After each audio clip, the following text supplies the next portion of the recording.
Hello, everybody, and welcome to Fantasy Whiplash, brought to you by our good friends at State Farm, and only right here on OpenSports.com. As always, I'm your host, Sid Rosenberg. We're midway through week number 13 of the fantasy baseball season. Now for some advice on week number 14, we welcome in Knox Bardeen of AOL FanHouse on the State Farm two-way hotline. Knox, how are you today, buddy?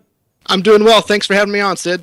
Great to have you on. A big time here in Major League Baseball right before the All-Star break. Now you're starting to feel where you are with your fantasy baseball team. A very important second half about to get underway here, Knox. So first order of business, there's 5 pitchers tied for the Major League lead with 10 victories right now. And there's a chance 2 of them, Colorado's Jason Marquis, fresh off his big game against the Dodgers last night, and Boston's Tim Wakefield might still be available. Do the wins alone make them fantasy worthy? They do, but as long as you understand that they're both back-end options for your fantasy team. Neither of them are big strikeout pitchers, but Marquis has 10 wins. His ERA is right at 3.87, and he's only owned in 39% of fantasy leagues, so it's easy to go at him.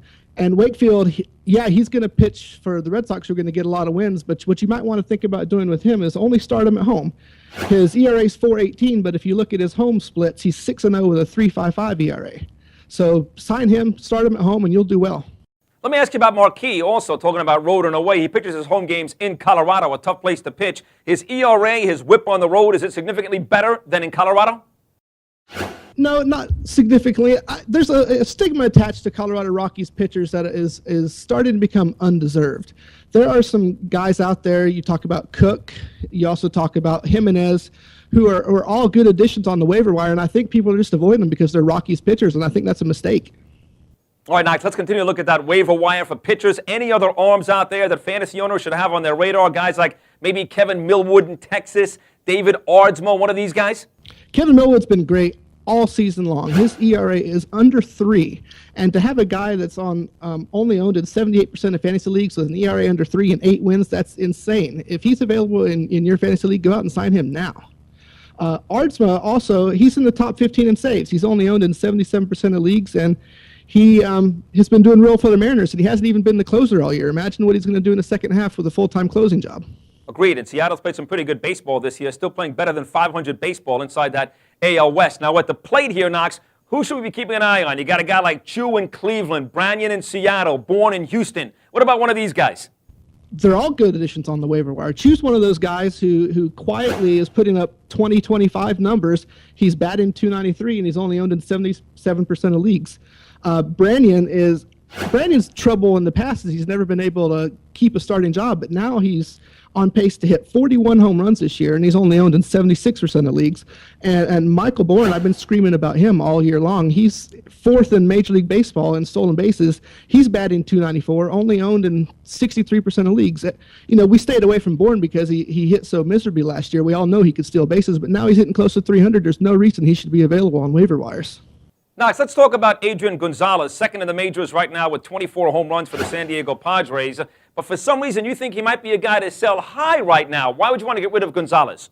Well, for the first part, teams are starting to figure out how to pitch to him, and the way you do that is you walk him. And that's pretty evident in the fact that he's got an on-base percentage over the last month of .451, but he's only hitting .235. They're finding ways to pitch around him, and they're walking him like crazy. The only way he's going to be as valuable as he was in the first half is if you're in an on-base percentage league. Unfortunately, your time to sell high on him might have been before last night's injury. He hurt himself sliding to third base. But if it's only a minor injury and he could come back and play this weekend, you might still think about getting rid of him because he's just not going to get pitched to in the second half. There's no reason the San Diego Padres just don't have any bats behind him. Had the same conversation a couple of weeks ago about Raul Ibanez in Philadelphia. Now, he's got bats all over the place in that Philly lineup, but the thought was there's no way he can keep up that torrid pace, and he's been hurt ever since. So he may be onto something with Gonzalez in San Diego. Now, more guys to upload at a premium right now here, Knox. Maybe Mark Reynolds in Arizona, Adam Jones in Baltimore, Scott Rowland. How about these guys? Mark Reynolds is a guy that strikes out 200 times a year, and he's never apologized for that. He approaches the plate, he's going to swing it as hard and as many times as he can. This year, he's figured out a way to be on pace to hit 45 home runs and steal 28 bases, and those numbers just are not real. Too many of his home runs, or too many of his fly balls, are going out of the park this year, which is a number that is not normal for him. And we have to remember that 4 of his 13 stolen bases all came in one game. So one of the things you have to look at is his home runs are probably going to drop in the second half. So are his stolen bases. His batting average is probably going to regress back to normal too. And get rid of him now while he's at his highest value. And what about Adam Jones in Baltimore having a pretty good year? I love this kid. And in spring training, he stole 7 bases in 20 games. And I kept crying, this guy's going to be a stolen base fiend. Go out and sign him and hope he bats somewhere close to 270. Well, he's not stealing bases, but what he is doing is he's hitting home runs and he's batting 305. One of he's hitting too many home runs right now. He's got a 19% home run to fly ball ratio, and that should be back around 10%. So his home runs are going to drop off. His batting average is probably going to drop off a little bit because his hit rate's too high. But as much as I like him, he's probably going to regress in the second half, and you might want to sell him right now while you can. Hey, Knox, one of the guys in baseball that fantasy owners have to be scratching their heads over is David Wright with the Mets. I know he hit his 5th home run of the year last night in the loss to Milwaukee, but here's a guy that hit 63 home runs the last 2 years. The Mets moved to a brand-new ballpark. He's got 5 homers this year. Now, his batting average is second best in the league. He's second in stolen bases, which is an amazing statistic for David Wright. But if you're a fantasy owner and you expected something from David Wright back in March, it looks like you're not going to get it.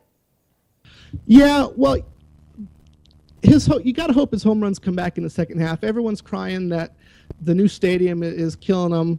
But what's really happening is his fly balls that he's hitting that are normally going over the fence are just not this year. Yeah, his stolen bases are great. He has been a guy that's stealing bases in the past.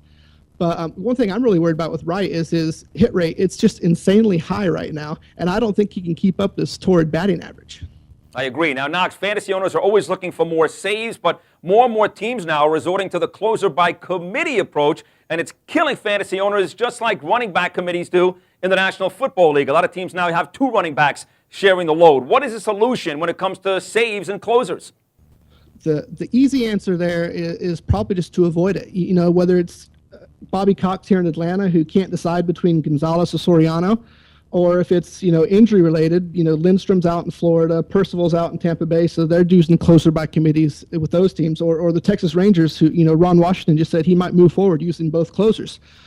You just avoid those situations. You can go out and look at guys like Andrew Bailey, who's the new Oakland closer. He has a 2.14 ERA. He's got 8 saves. He's only owned in about 70% of fantasy leagues. You also might want to keep an eye on Fernando Rodney in Detroit. His strikeout rate's just declining rapidly, month by month. His job isn't terribly in jeopardy right now, probably because Joel Zumaya is not pitching too well. But if Zumaya can rebound or Brandon Lyon continues to pitch really well, you might be able to snag one of those 2 guys that they can take over the closer role in Detroit. Bill James has made that point for years, by the way. Closer by committee works. Said that in Boston a couple of years ago. Finally, on the way at Knox, we do this each and every week. It is the OpenSports.com Sleeper of the Week for the following week of Major League Baseball. Who is your OpenSports.com Sleeper of the Week?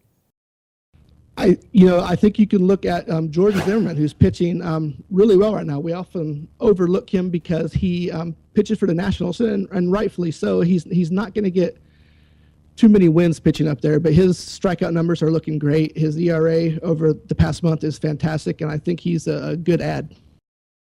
All right, there it is. Knox, thank you so much. You can also check out Knox's work. Check out AOL FanHouse. Plus, you also follow Knox at Twitter at Crooked Pitch, which is also the name of his blog site, crookedpitch.com. Knox, terrific job today. Thank you so much. We'll talk baseball in the second half with you. Thanks again. Thanks, Ed.